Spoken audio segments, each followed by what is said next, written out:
Le chaos est devenu l'expression ou la menace à la mode dans la bouche de leaders syndicalistes ou politiques d'extrême droite ou d'extrême gauche, jurant tous que la France est au bord du chaos, au point de se demander si le chaos est inéluctable. Dans la continuité des 3 minutes de la semaine passée, très largement inspiré de l'ouvrage du grand rabbin d'Afrique du Sud, le docteur Warren Goldstein, consacré au Shabbat, nous pouvons affirmer que non, le monde n'est pas condamné au chaos, au vide ou au néant. En effet, si le Shabbat est ce jour unique où l'homme doit tenter de reconstruire sa personnalité, développer ses vertus, se recréer, se réinventer, le Shabbat est aussi ce moment particulier où s'ouvrent devant nous de nouvelles perspectives de notre manière d'envisager la vie. Car comme le raconte le Talmud, peu avant la naissance, l'homme appréhende l'existence avec une clarté absolue, connaît le bien et le mal et la raison de sa venue sur terre, parfaire l'âme, l'embellir pour l'éternité, dans ce monde-ci, à travers la Torah et les mitzvot. Mais voilà, à peine né, cette clarté sur notre raison de vivre se dissipe, devient floue et confuse. Devant tous les plaisirs proposés par ce monde, toutes ces distractions, l'homme oublie les motifs de sa présence sur terre. Et voilà que le Shabbat va nous servir de rappel, dans l'esprit des paroles des 10 commandements. Zachor et Yom Shabbat les Kadesho. Souviens-toi du jour du Shabbat pour le sanctifier, qui ne signifie pas simplement de ne pas oublier qu'un jour par semaine c'est samedi, et qu'il faut respecter les règles de ce jour sacré. Non, nous demander beaucoup plus, de nous souvenir de notre rôle sur terre, profiter de la lumière du Shabbat pour entrevoir le monde futur, notre destination finale, et que le Shabbat, nous devons de transcender le monde de l'oubli dans lequel nous évoluons toute la semaine pour vivre 25 heures durant en nous souvenant à chaque instant du Shabbat, de notre rôle sur terre et de l'importance de la Torah et des mitzvot. Et comme le Sfat Emet l'explique, toutes les mitzvot servent à nous rappeler notre mission sur terre. Mais ces mitzvot se divisent en 2 catégories. Les mitzvot positives, à travers lesquelles nous accomplissons la volonté de Dieu de manière active, mais aussi les interdictions, ou en s'abstenant de ces actions défendues, d'agir mal.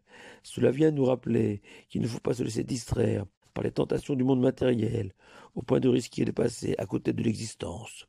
Et le Shabbat possède ces 2 catégories de mitzvot, les positives, comme le kiddush, les repas, la prière, mais aussi les interdictions des 39 travaux interdits en ce jour sacré, ces actions ou occupations qui nous feraient dévier de notre cible en ce jour de Shabbat, se souvenir de notre mission sur terre, symbolisée par le kiddush et les mitzvot du Shabbat. Mais le Shem Ishmuel, Rabbi Shmuel Bornstein de Sorochov, nous propose une perspective différente sur le Shabbat. En effet, avant la création du monde, il y avait le néant, le Haïn en hébreu, un état que nous, êtres humains, ne pouvons ni percevoir ni conceptualiser. Puis, il y a eu une première création décrite par la Torah, et la terre était tohu bohu, ce qui signifie Dieu a créé dans un premier temps le vide et le chaos, et l'obscurité planait sur la surface des eaux, sur de la matière désorganisée, anarchique. Et à partir de ce vide, de ce chaos, le Tout-Puissant entreprit de bâtir notre monde en 6 jours, organiser cette matière pour créer un univers où un être humain pourra développer une relation avec son Créateur. Et lorsque Shabbat arriva, c'est à ce moment-là que Adam, le premier homme de l'histoire, a pu admirer l'harmonie, la complémentarité de chaque élément de la création, la shlemut en hébreu, de la racine shalom, la paix, l'essence du Shabbat, Shabbat shalom.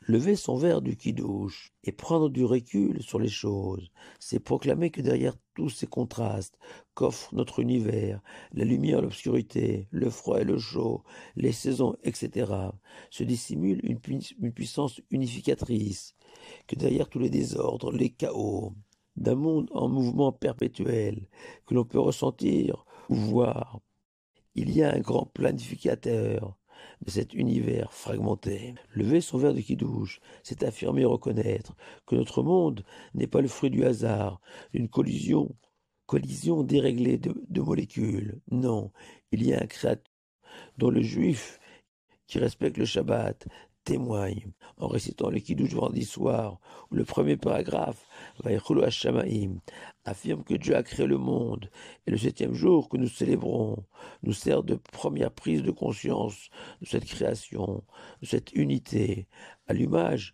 du premier Shabbat de l'humanité. Mais attention, 2500 ans après ce premier Shabbat de l'histoire, c'est à nouveau un Shabbat que Dieu s'est dévoilé aux enfants d'Israël et à l'ensemble de l'humanité au mont Sinaï en nous offrant les 10 paroles, les 10 commandements, la Torah, guidant l'homme sur le chemin de l'épanouissement personnel et collectif, nous révélant qu'au-dessus des lois de la nature, il y avait les lois de la Torah qui dépassent et transcendent le monde de la nature. Cette Torah et ces mitzvot qui permettent de réaliser cette unité entre l'homme et son Créateur dans l'esprit du programme de tous les Juifs de la terre que nous martelons matin et soir, Shema Israël, écoute Israël, que nous pouvons comprendre ainsi. L'Éternel est notre Dieu. Dieu est dans le sens, il ne fait qu'un avec Israël. Ce sont tous ces messages fondamentaux que le jour de Shabbat, nous essayons de transmettre à nos enfants, notre entourage. Dieu a créé, Dieu a donné la Torah, Dieu a planifié, harmonisé exactement la raison pour laquelle notre paracha de Vayakel Pekoudé, Moshe enseigne aux enfants d'Israël que le Shabbat, il était interdit de bâtir et de fabriquer le tabernacle, le Mishkan, le temple du désert, le palais divin, malgré son importance. Pourquoi? Car le Shabbat est plus grand que le Mishkan, car d'une certaine manière, bâtir le Mishkan, c'est inviter Dieu à résider dans un lieu et un périmètre précis, alors que Shabbat, c'est convier Dieu à régner partout dans le monde. Shabbat Shalom à vous tous.